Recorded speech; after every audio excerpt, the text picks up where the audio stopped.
Hello guys, good evening everyone. Hi everyone, welcome to daldalang walang curfew. Usapang di nala-lockdown. This is QuaranTalk. Hi Hi Jules. good evening. Happy Wednesday. Yes, it's Wednesday, July 22. Hindi ko na alam, Jules, kung pang ilang day na natin sa quarantine.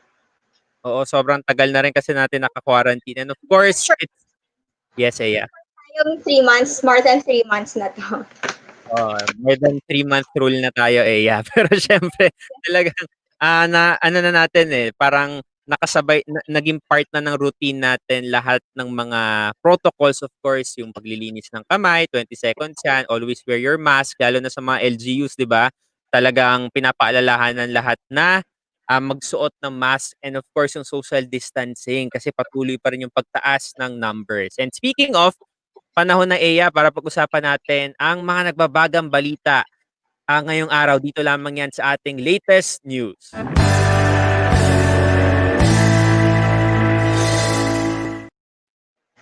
Alright, Jules, tignan natin kung ano ang numbers, ang latest tally on our COVID-19 cases dito sa Philippines. Let's flash it on screen. Here we go. So for July 22, ang total cases po natin ay nasa 46,000 active cases yan. 46,803 ang total cases natin. So matotal po yan. Pumalo na po tayo sa 72,269. Ang death toll po natin nasa 1,843. At ang total recoveries po natin nasa 23,623. Right. Okay. And the additional cases recorded today is 1,594 new confirmed cases, 6 deaths were added, and 342 patients have recovered po. Yun po ang nadagdag dyan. Globally, meron tayong 14.8 million cases as of 11:30 a.m. today, July 22. Ang death toll po worldwide ay 615,462 habang 8.4 million naman ang ating recoveries. Palaki na palaki yung numbers. I just want to remind everyone that let's remember that these are lives. Each number added to this tally has their own stories, and it's easy to be desensitized when you hear numbers every day. And while we want to paint a picture of how vast and how grave the situation is for not just in the Philippines but all over the world, we also would want to remind everyone to to try your best to not add to this tally and to not cause harm po sa mga tao sa paligid natin. And Yan. that's true kasi 'di ba sa even in our own circles, 'di ba, may palapit ng palapit yung mga cases mismo sa mga circles natin. So talagang nakikita natin na kahit gumagalaw yung numbers every day, we realize na there are stories behind these numbers. These are real lives and talagang affected po lahat dito, especially makasama nila sa mga communities nila. So yun po, this is a challenge not only of course for the people but of course of the government na talagang to really step up kasi we're just taking their lead kung paano natin masusolusyunan ito. On that note, Jules, now we also have updates on the state of our hospitals. Philippine General Hospital has reported po full capacity.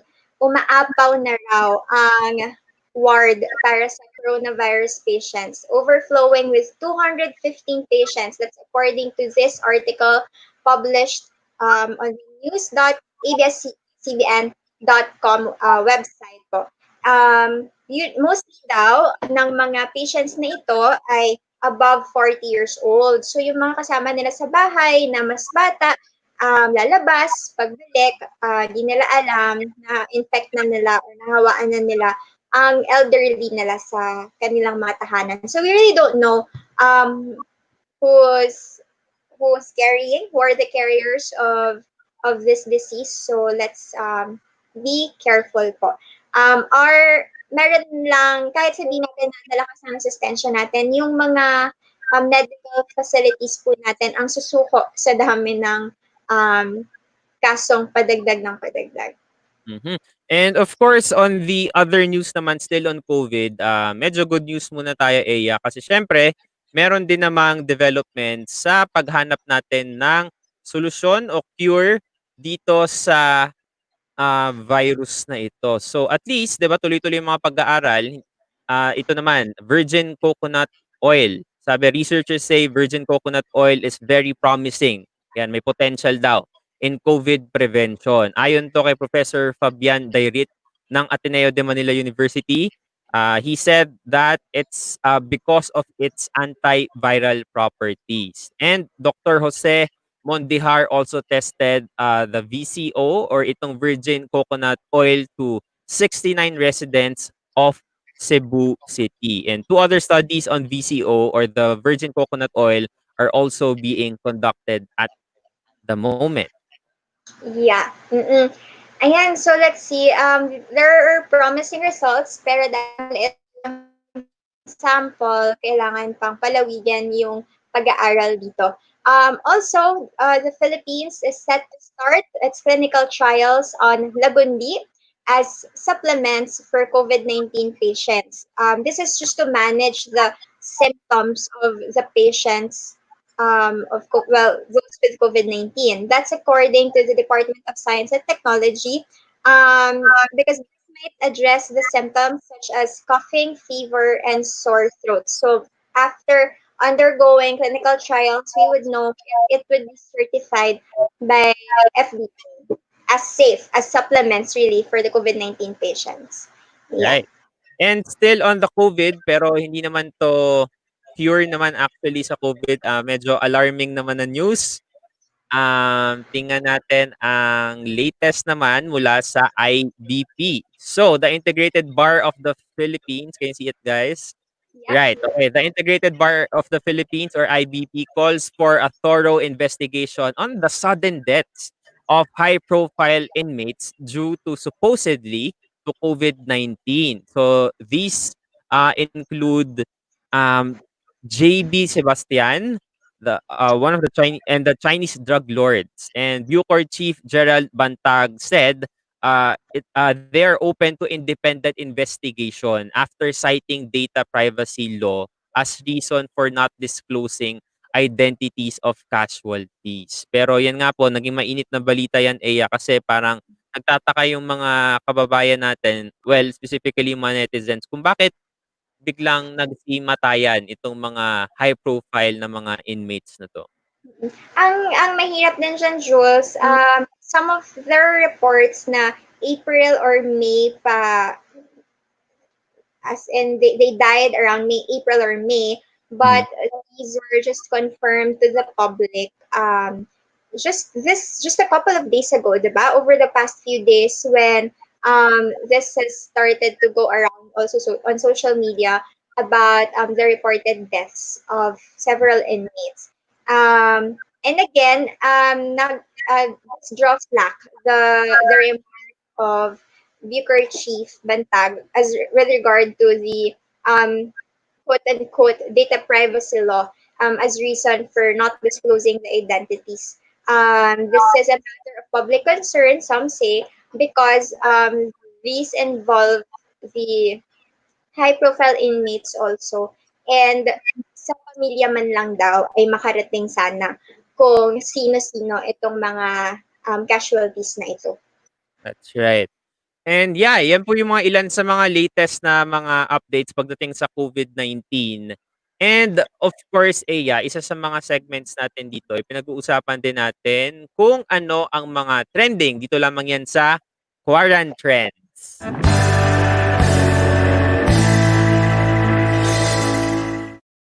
Okay, Eya, ano ba ang latest sa ating trending ngayon? Right.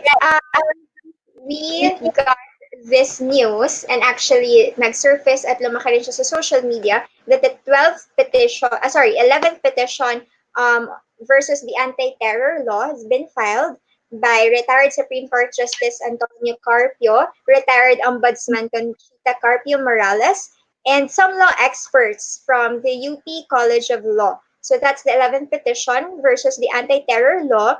Kasama po dyan ang paghingi nila ng temporary restraining order or TRO sa batas na yan, and to even declare the end of law or even just some provisions of it as unconstitutional.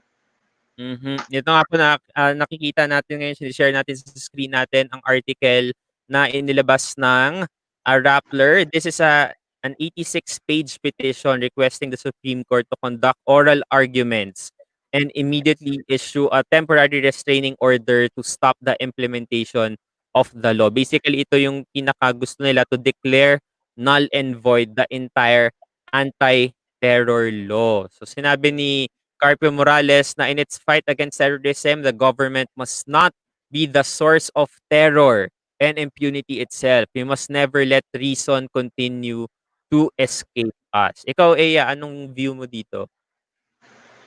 Um, to me, kailangan lang talagang ma-prove. And I believe that really some provisions are really unconstitutional. Particularly, there are issues with the Bill of Rights.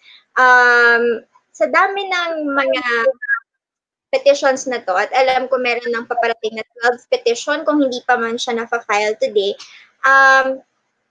these are, magandang nakikita natin how individuals and civil society are also stepping in to stop this law from really being enacted at ma-institutionalize siya, no? Alam naman natin yung three branches ng government natin, limitado rin tayo sa mga batas na to, but it's good that there are individuals and groups who are taking a step forward and taking the lead in fighting for people's rights and human rights in general. Also, Jules, let's just mention the other petitioners na kasama nila for this 11th petition.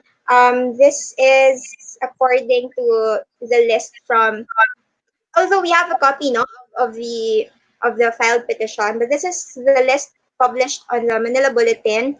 Other petitioners are University of the Philippines Associate Dean and Institute for Maritime Affairs, J. Batong Bakal. We also have their Director Dante Gatmaytan, also Victoria Luanzon, Theodore Te, former Magdala Party's representative Ashley Asedillo, and incumbent UP University Student Council Councilor Tieron James Santos, among others. Ayan. Also, Jules, tingnan natin kung anong magiging, sabi rin akong friend, sabi niya nga, this is an all-out war versus this law. Parami ng parami ang mga nag-file ng petitions. Jules, do you remember some highlights from this petition? Well, at least from a specific provision from this particular law, yung isa sa mga contentious dito na inilalaban or kinikriticize ngayon itong ATC o itong Anti-Terror Council, 'di ba? Kasi basically this is a composed of several, or I'm not sure if all of them are talagang appointed by a sitting president. So of course, we're not saying it's not only limited in this administration since it's a law already. It will be implemented in any administration. So, whether kakampi mo yung gobyerno ngayon, tas na next admin would be a different administration. So, ano siya kumbaga parang nag-iiba ng mga perspectives kung sino yung magde-decide. Kasi basically, this ATC, para sa lahat ng viewers natin, this is a very powerful council kasi they will determine kung sino ba yung matatag nila as terrorist. So, ganun kabigat yung responsibility and power na meron sila because they can tag and basically they will check kung ano yung magiging way forward sa mga groups na to. So yun yung delikado kasi um, pwedeng ma-abuse, 'di ba? Prone to abuse yung power na meron itong grupo na ito. Yeah. Actually, Jules, let me also read not just a backgrounder. This law was passed, well, it was signed into law by President Duterte last July 3. And since then, the 10 other petitioners were, if I may just read, some of those were filed by the group of Lawyer Howard Calleja, also, and former Education Secretary Armin Luistro, Representative Edsel Lagman, the group of Law Dean Nelson Tamaria, and several professors of the Far Eastern University, the Makabayan Bloc, in the House of Representatives led by Bayan Muna Party List Representative Carlos Isagani Zarate. Also, the former head of office of the government Corporate Counsel Rudolph Philip Corrado, group of former members of the 1986 Constitutional Commission Christian S. Monsod, also two labor groups represented by the Center for Trade Union and Human Rights and Pro-Labor Legal Assistance Center. Also the party list organization San Lakas and several labor groups led by the Federation of Workers in the group of cost-oriented and advocacy organizations. So there are a lot of groups Yes. involved. Yeah. And I really think, Aya, na this will really be one of the siguro parang campaigns of several groups na mamarcha patungkol sa darating na fifth SONA ni Pangulong Duterte next week. Kasi next week na yan, this week, for the past 3 weeks actually, nagkaroon na ng mga pre-SONA forums kung saan in-explain na rin sa iba't ibang mga clusters kung ano ang mangyayari sa fifth SONA na ito. And we've seen na talagang for the past 4 years, marami na rin talagang mga observations and critical observations itong iba't ibang mga grupo. So we expect na bibit-bitin din ito ng mga grupo by next week. Okay. Yeah. Jules, let's go to our next segment. Actually, Before we proceed to that next segment, ipakita ko lang itong medyo COVID related to. Pero this is quite interesting kasi ganito ang gusto ilabas. Okay, help of chismosas sought in contact tracing. So, according to Police Brigadier General Albert Ignatius Ferro, the director of the Police Regional Office in Central Visayas, is considering the help of gossip spreaders in the region's contact tracing right. efforts.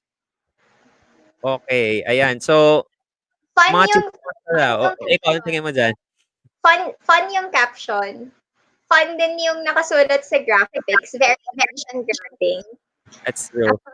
Pero yun Oo. nga, in times of this, kasi, parang pandemic, 'di ba? Parang kailangan very creative ka. Pero 'di ba, okay, tsismosa, yung mga tsismoso, 'di ba ang mga ginagawa nila usually yung mga tumatambay ta's nag-uusap-usap. Eh, 'di ba parang we're trying to limit that kind of activity already. Pero And, it's funny, 'di ba? It's funny pero I think it's quite dangerous as well, kasi papaano kung itong tsismis na makarating sa kanila, hindi naman pala totoo. So, papaano 'yun? Mamaya kaaway niya lang pala yung kapitbahay niya. Ayan, sabi nga ng isang viewer, very unscientific kasi ano yung magiging basis, 'di ba?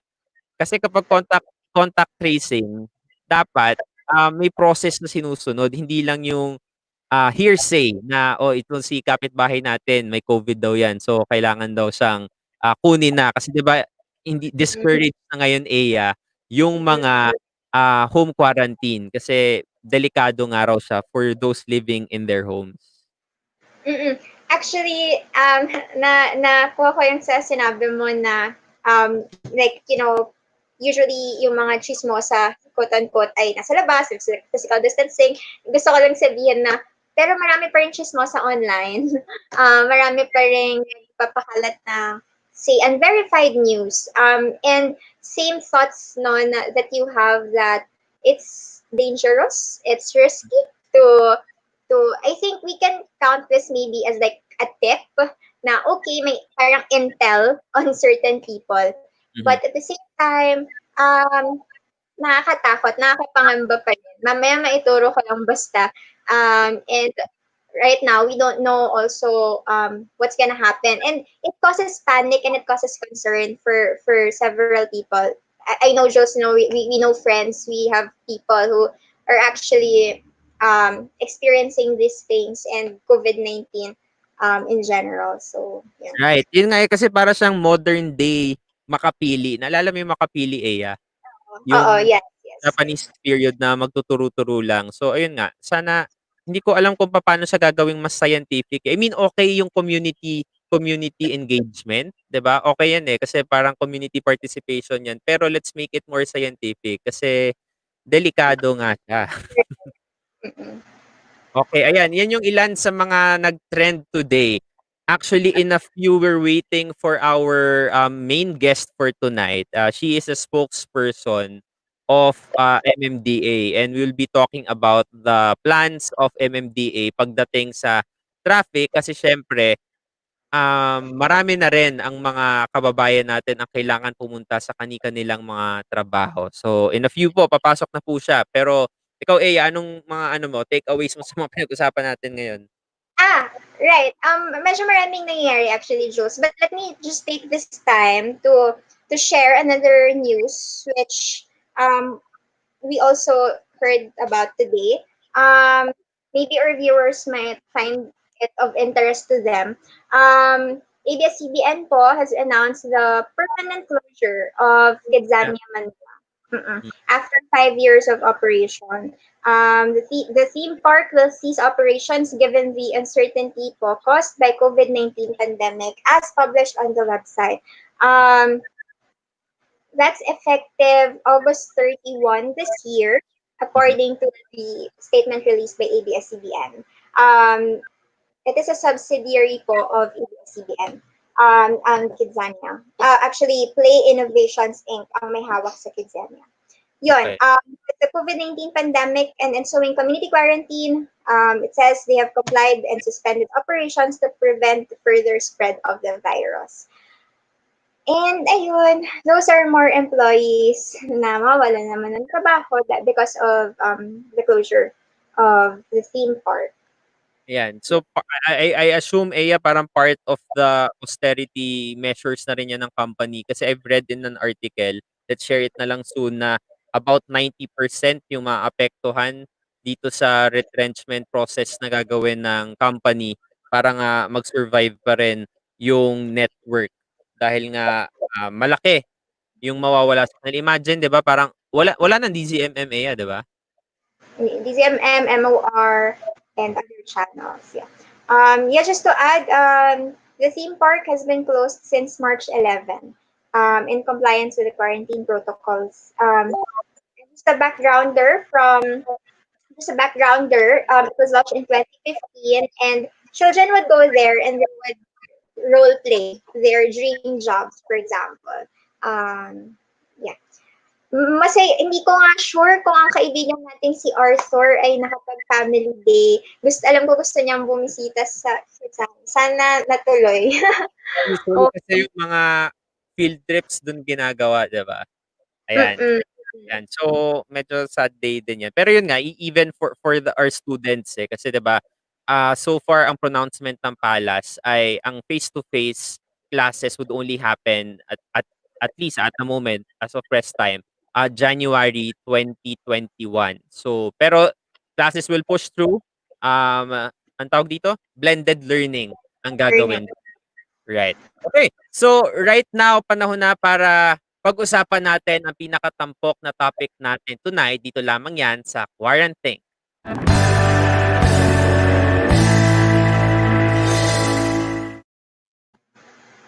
All right. So as you've mentioned earlier, Jules, we will be joined tonight by the spokesperson of MMDA, Asec, Celine Pialago. Asec, are you there? Kamusta Hello, po? hi! How Magandang are gabi you? po sa inyong lahat. Hi, Magandang gabi. Jules! Hello. Si Aya rin po kasama din natin ngayong Hi, gabi. Miss Ea. Ayan, Okay. si Naku, Asek ang Celine. haggard ko na pala. Gabi na kasi. Grabe, haggard Okay. pa yan, Asek Celine, ha?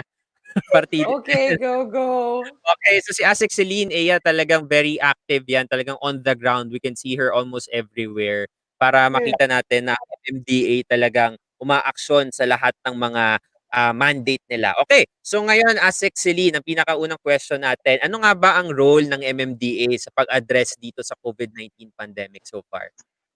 Well, ang MMDA po ay member naman ng IATF, no? Pero hindi naman tayo mag-overboard doon sa ating mandates. So sa ngayon ho, nakikita natin traffic management pa din sa pag-guide sa ating mga riders sa usapin po ng paglalagay ng mga prototype barriers. Kahit po na ang lead agency dito ay PNP, HPG, tayo po ay nag-aantay lang ng guidelines para ho tiyakin kung ano ho yung limitasyon at scope ng MMDA sa nasabing policy. Meron din ho tayong ilang mga efforts kagaya ho ng pagpo-provide ng mga misting tents sa ilang mga public hospitals. So nakapaglagay ho tayo sa Philippine Heart, sa Kidney, National Kidney, meron din ho sa ilang mga government agencies, no? So hindi po tayo lalayo doon sa ating mga mandato. Flood control, syempre, kahit ho nasa gitna tayo ng COVID, ang inaalala po ng ilan nating mga kababayan, paano yan pag tag-ulan na, meron pa bang enough personnel ang MMDA to address flood situation sa Metro Manila? Of course, kailangan pong ibigay ng MMDA ang assurance na yon sa ating mga kababayan. So far yun po. Ang pinakamatindi po dito ay yung pag-i-implement ng social distancing. Siyempre, katuwang po yung ilang mga law enforcement agencies, yung ilang mga traffic marshals, lalo na sa mga pampublikong terminal, transportasyon, sakayan, antayan, pila, may papel po ang MMDA dyan.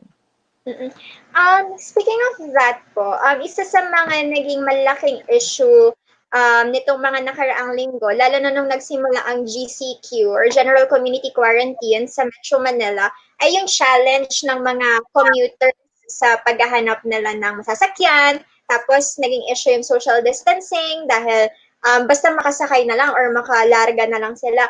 How did MMDA address this, or how are you still addressing this matter? Ano ng progress natin sa issue na to since we converted to GCQ?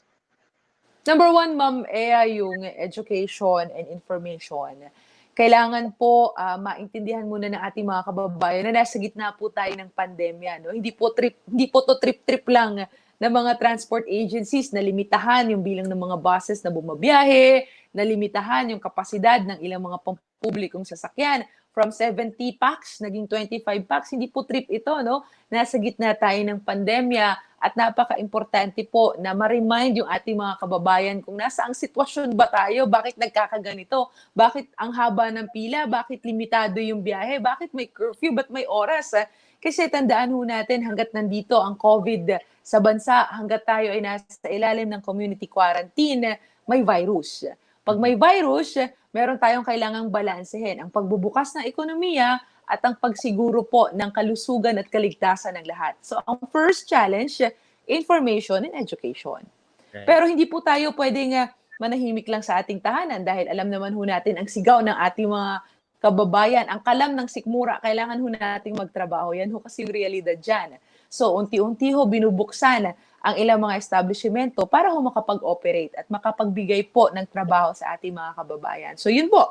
Pangatlo, yung mga pampublikong sasakyan in coordination po sa iba't ibang transport agencies kagaya ng DOTR, LTFRB, kailangan hong matiyak ang social distancing sa tulong po mismo ng mga operators. No? So bago kayo gawing authorized units, bago kayo bigyan ng prangkisa or ng ruta rather, dahil may mga existing franchises na po sila, bago kayo bigyan ng bagong ruta, bago kayo payagang bumiyahe, informed kayo na sa bawat buses nyo, 25 packs lang ang maximum na maaaring sumakay dyan. Dapat alam ng mga operators yan. At kapag nakarating po sa LTFRB yan, isasamon kayo, pagpapaliwanagin kayo, so kasama po yun sa mga hakbang na ginagawa ng mga transport agencies. So mahirap po siyang i-address dahil hindi naman po kada kanto ng Metro Manila may pulis, may traffic constable. Reality check, no? Kailangan po i-educate natin ang ating mga kababayan na dapat paglalabas ka ng iyong tahanan, isipin mo may virus ka, carrier ka. Dapat maging responsable ka na hindi ka makahawa at hindi ka rin makakuha ng sakit sa labas dahil uuwi ka pa sa iyong pamilya. So, iisipin mo na ayaw mong magdala ng virus sa sarili mong tahanan. So, kailangan mo magsuot ng mask, sumunod sa social distancing para tiyaking ligtas ka, para tiyaking makakapaghanap buhay ka pa bukas. So, bukod po sa social distancing, ang pinaka-challenge, yung information and educating them. Maganda yung sinabi niyo, Asec, Celine, particularly dun sa main challenge ngayon na papaano babalansehin yung dalawang interest. Number one, dun sa health mismo, and number two, sa reopening ng economy. So yan yung isang dapat siguro maunawaan din ng ating mga kababayan kung bakit may mga challenges din tayong kinakaharap. Okay, next question natin, Ms. Celine. Of course, for sure, nakita nyo rin na naglipa na bigla yung mga bisikleta ngayon sa lahat ng mga kalsada sa buong Metro Manila. I guess sa buong Pilipinas. Ano po ang mga ginagawang hakbang ng MMDA para po ma-manage itong napakaraming bikes na 'to? Well, kung maaalala natin, Sir Jules, no, nung wala pang COVID, bawal ang mga bikes sa kahabaan ng EDSA, Commonwealth. Sinisita yan, hinuhuli yan, pinapaalis po yan. Dahil hindi naman po designed ang EDSA para sa mga bisikleta. Napakabibilis po ng mga sasakyan dyan. At yan ho, ay tinatawag na highway. At pag highway, wala pong mga non-motorized vehicles dyan. Dapat, no?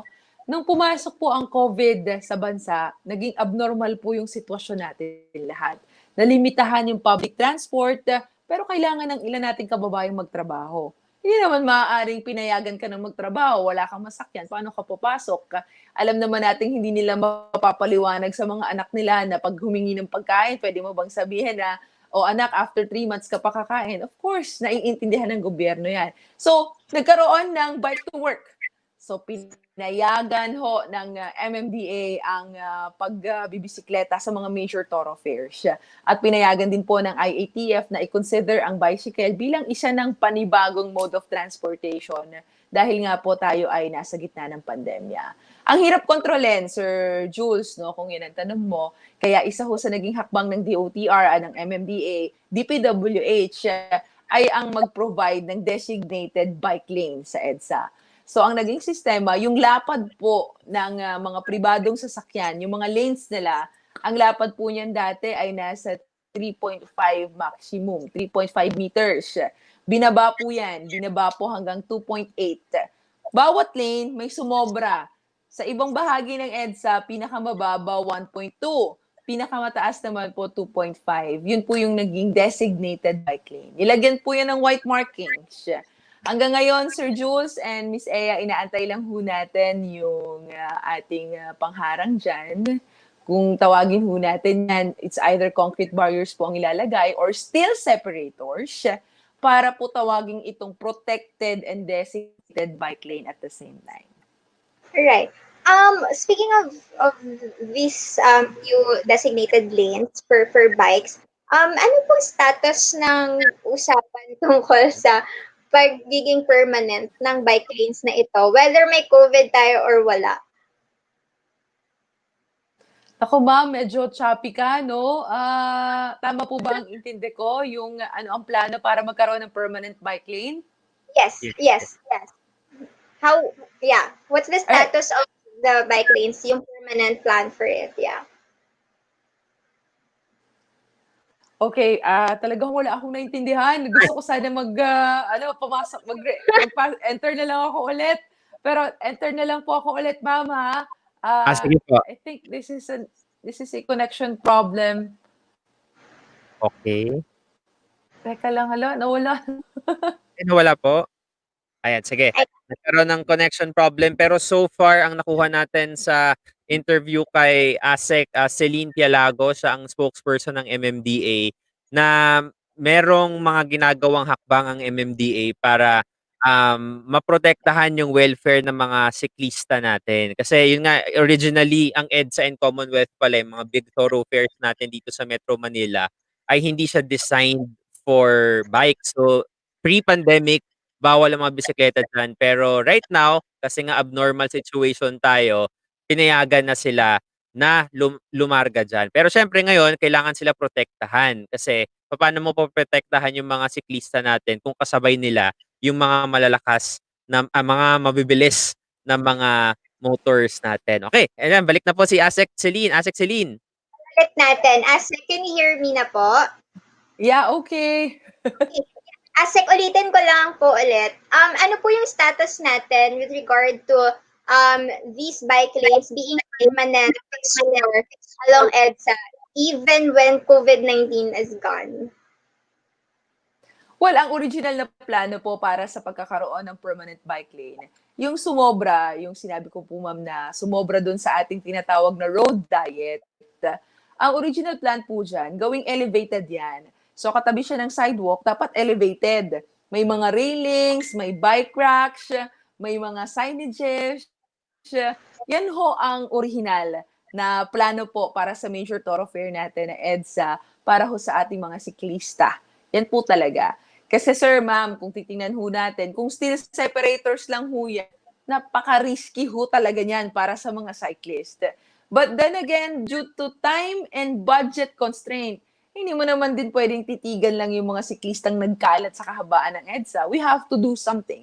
Kasi ho, aabutin ng siyam-siyam. Alam naman ho natin kung ano ho yung sistema ng pag-procure. No? Hindi naman yan agad ngayon, bukas, meron ka ng pag-semento, pang-elevate. Hindi naman ho ganun yan eh. So, dadaan ho yan ang proseso. So, sa ngayon ho, yung nakikita ho nating bike lane, tawagin ho muna natin itong interim.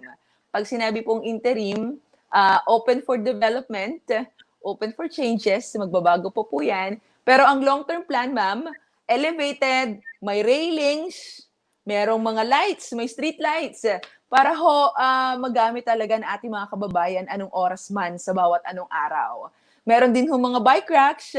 Alam niyo ho kasi yung usapin ng bisikleta, napakalawak niyan. Lalo na ho sa ating mga kababayan. Kailangan ho nating maintindihan kung bakit ang hirap tangkilikin ng pagbabike. Number one, napakainit po sa Pilipinas. If you are wearing your barong and your formal suit, pwedeng mag-bike ng pawis ka going to your meeting, right? So, para ma-encourage mo yung ating mga kababayan magbisikleta, kailangan i-address mo rin yung ibang concerns.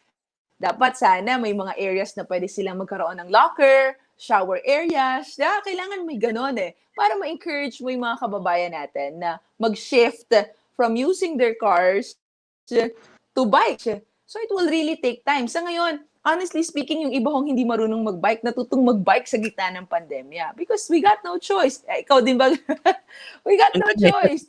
Wala tayong options, but we have to live, we need to survive. Pero ang long-term plan dito, kailangan nating isipan na kapag normal na ang lahat, no? I hope babalik tayo dun sa mga nakasanayan natin. Hindi na ho ganyang kadaming bisikleta ang makikita natin. Why? Marami ng sasakyan, marami ng option. Pero gusto sana natin, kung magiging long-term man yung ating bike lane, maging long-term din yung pagtangkilik ng mga siklista sa bike. Magiging long-term lang yan kapag meron ng parking yung mga bike mo. Dati merong bike sharing program ang MMDA, pinapahiram ng bike. Alam mo ba, ma'am, na hindi bumalik ang mga bike na yun at nawala na talaga ng tuluyan. Oh, no. So, isa yun sa mga problema, no?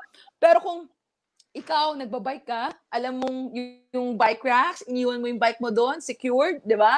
Alam mo na meron kang sapat na lugar kung makakapagpalit ka man ng damit, may locker area ka, security, may ilaw kahit gabi. Di ba? Napakasarap kahit lahat magbabike, lahat mag-shift. So, hindi lang ho yung permanent structure per se. Yung permanent din ng mga kababayan nating nag-shift na into biking. Ang question dyan, magbabike pa ba sila pag tayo ay bumalik na sa normal? Magbabike sila pag maganda ang ating bike lane, kapag na-address yung mga concerns nila. So, isa po yun, no? Matagal pa po yun. Sana lang ho, hindi manatiling pangarap ang pagkakaroon ng permanent and protected bike lane po sa kahabaan ng EDSA.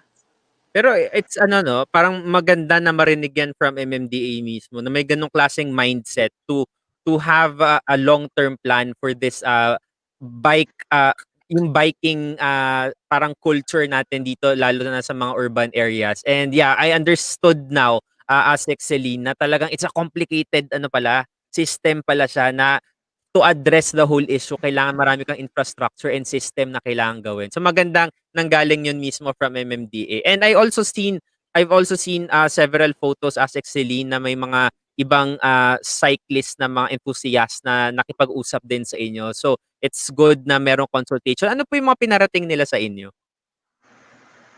Well, number one, Sir Jules, naging problema nung una na misunderstood yung pagpapaalis ko po ng mga pop-up bike lanes sa kahabaan ng Commonwealth, no? They thought na we are not supporting the idea, pero nagkaroon naman ng consultation, nagkaliwanagan na, dahil yung una naging sistema, naglagay po yung mga volunteers ng 1.5 na bote ng soft drinks na may laman sa loob, kulay orange, tinayo nila yun doon, pop-up bike lane. So, improvise barriers, parang gano'n. So, hindi po siya well-coordinated sa agency, hindi rin po local government unit yung nangyayari. So, nagkaroon po ng traffic build-up. Siyempre delikado para sa kanila. So, sabi mo nga kanina, Sir Jules, I'm always outside.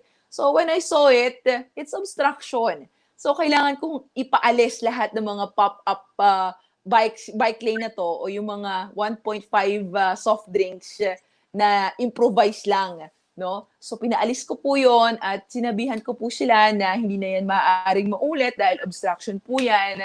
Ang obstruction po ay may fine na 1,000. It was taken out of context. Ang dating ho sa ating mga volunteers, hindi namin sinusuportahan. Sila na nga ang nagmamagandang loob. We understand, no? Maganda yung intention. Lagi namang ganon eh. We always have this good intention. Pero ang tanong ba, align ba ito sa batas, di ba? Lang naman, ang sa amin, papayagan naman namin ang mga pop-up bike lanes. Basta i-coordinate lang. Importante kasi Sir Jules and Miss Ea na coordinated.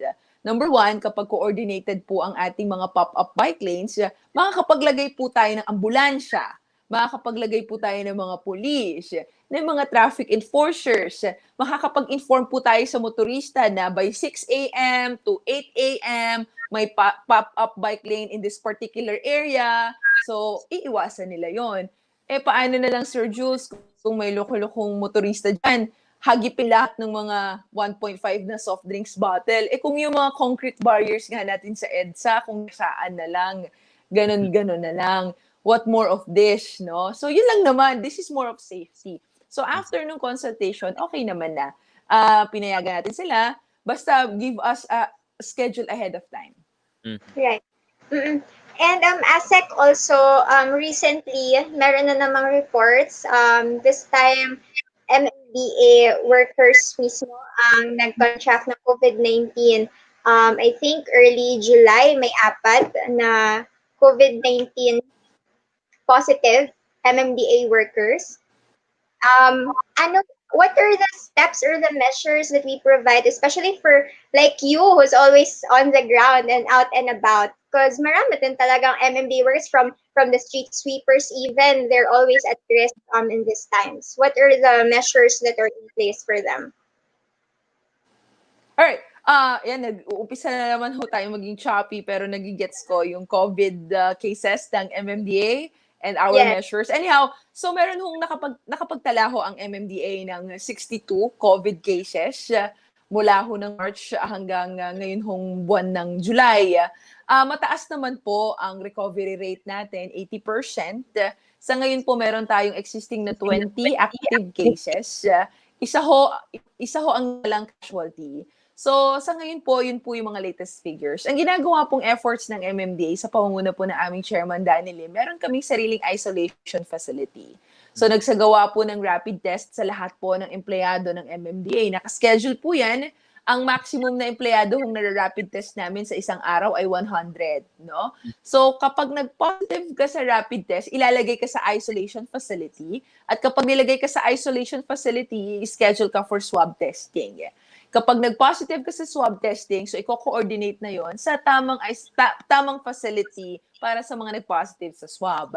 Kailangan natin i-coordinate yon sa Department of Health. So yun ho yung ginagawa natin. Habang kayo ay nasa isolation facility, yung mga empleyado po ng MMDA, air-conditioned po yon, free wifi, 24 beds po ang nandun. Sagot po ng aming chairman Danny Lim ng MMDA ang kanilang mga personal na pangangailangan. Hindi naman po sila pinabayaan. Sa ngayon po, habang nasa pandemya kami, ang duty ho ng ating mga enforcers ay nag-adjust din. 2 weeks ho ang duty natin, ano? So, dati, ang mga enforcers natin, duty yan 5 a.m. to 2 p.m. first shift, then 2 p.m. to 10 p.m. second shift, pero ngayon, state duty na yan. 2 weeks kang duty, palitan para 50% workforce. At the same time, hindi rin sabay-sabay kasi may mga base din tayo sa iba't ibang major thoroughfares. Meron tayong Ortigas base, Timog base, C5 base. So, kung congested din sila, mahirap din na sila naman din yung tamaan kasi nakikipag-usap sila sa ating mga motorista. So, meron pong naitalang 6 dun sa 62, 6 po doon yung nagpositibo na nagmula po sa ating mga pumping stations, no? Simula po ng tinamaan ng COVID ang Pilipinas, ang mga empleyado ho natin sa pumping stations ay nakastay in na mismo doon sa ating mga pumping stations. Kasi meron naman silang quarters doon at si Chairman Danny Lim din ho ang sumasagot ng kanilang daily needs.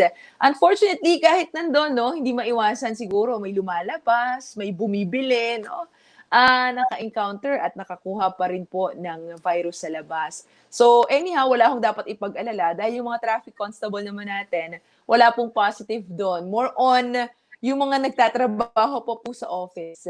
Good thing yung mga rescue personnel din po natin ay negative lately lang. So, at least ho, yung rumescue dito sa East Avenue, yung nangyari yung hostage taking doon sa security guard, doon sa doctor, may nag-respondi ho doon na 16 mula sa aming rescue team. Agad-agad po sinuwab yun. So, negative naman po yung 16. So far yun po yung mga efforts ng MMDA. Okay. On the last note, Asec Pia, before we, Asec Celine, before we let you go, ano po ang mensahe niyo po sa mga motorista po natin, syempre regarding sa presence and efforts ng MMDA during this pandemic? Go ahead po.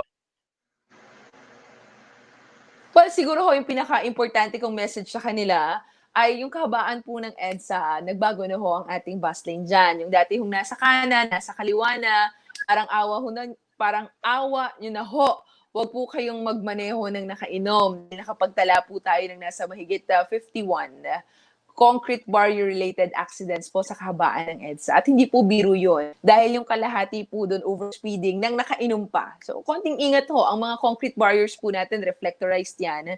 May mga early warning devices na ho tayong nilagay dyan. Hindi naman ho gumagalaw yung mga concrete barriers na yan para salubungin po kayo at banggain. So, wag ho ninyong banggain. Dahil ayaw ho namin nakakakita ng sirang sasakyan, casualty or injured, no? So, mag-ingat po tayo. Pangalawa ho, para sa mga dumadaan sa EDSA, medyo traffic na sa kahabaan ng EDSA dahil ho, nagsisiksikan tayo sa mga tunnels and overpasses. So, tayo ho ay dumaan sa kanang bahagi. Yung dati hong yellow lane, pwede na hong gamitin ng mga private motorist yan. Huwag po kayong matakot sa mga stoplights kesa ho magsisiksikan tayo sa mga underpasses and flyovers. Not overpasses pala, flyovers. Gamitin po natin yung pinaka-right side. Ingat po kayo, wag po kayong lalabas kung hindi naman ho importante. As much as possible, gawin ho nating makabuluhan lahat ng labas natin sa ating tahanan. Wag na ho tayong dumagdag sa problema ng inyong pamilya, ng inyong komunidad, lalo na ho kung ang inyong lakad ay hindi naman po importante. Kung kayo po ay lalabas para magtrabaho, doble ingat po tayo, quadrupling ingat. Invisible po ang ating kalaban. So sa ngayon po, yun lang. Sumunod ho tayo sa mga health protocol standards po na ibinababa ng Department of Health. Lagi magsuot ng mask, social distancing, at ugaliin pong maghugas ng kamay. Yan lang, sir. And ma'am, thank you so much. Thank you. Salamat po. Maraming salamat po. Nakapanayam natin you. Celine Pialago, ang spokesperson ng MMDA. Thank you so much. Okay, ngayon pag-usapan na natin ang pinaka-featured natin na ambag. Dito lamang yan sa Ano ang Ambag Mo?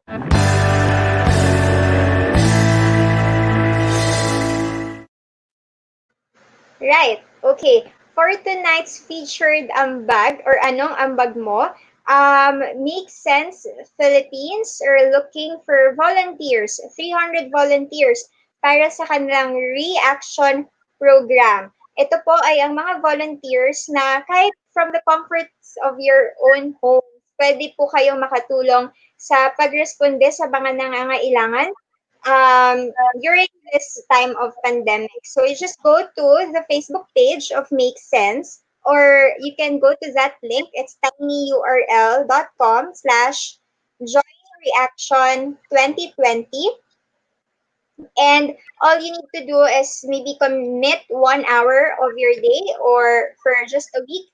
And makikita nyo po mamamatch kayo sa mga pwede nyong maitulong at saka sa mga possible beneficiaries na mga efforts and donations or fundraising activities that you can do through this reaction program of Make Sense. So again, just visit the Facebook page of Make Sense. It's Make Sense, or sign up through that link on your screen, tinyurl.com/joinreaction2020.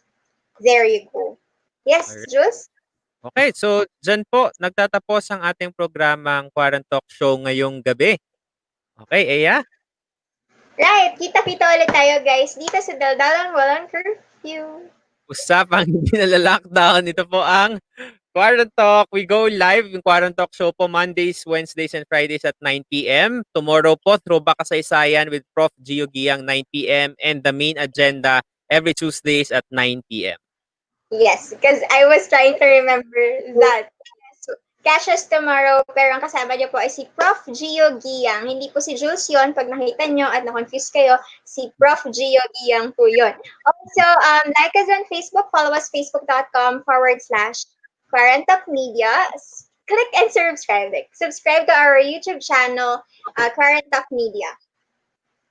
Follow me on Twitter and Instagram, Jules Guiang.